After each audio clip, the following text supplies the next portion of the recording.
जीनो और star boots का Kahkashan adventure. एक 8 साला लड़का जीनो, जो कि मुहिम जोई से भरपूर है, सितारों को देख रहा है जब इसका खिलौना रोबोट स्पार्की अचानक जिंदा हो जाता। स्पार्की उसे बताता है कि एक दूर दराज सैयारे जिसका नाम गिल्लिकसा है पर मौजूद स्टार बूट्स को मदद की जरूरत है।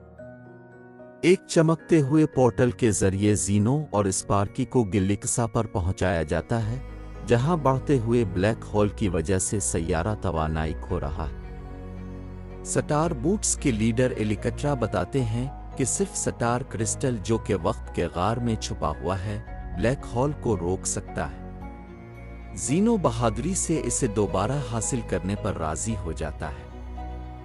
गार के अंदर इसे पहेलियां और वक्ती चैलेंजेस का सामना करना पड़ता है, लेकिन स्पार्की की मदद से कामयाबी के साथ स्टार क्रिस्टल को तलाश करता है। जैसे ही गिल्लिकसा गिरना शुरू होता है, जीनो क्रिस्टल को तवानाई के टावर में रखने के लिए दौड़ता है।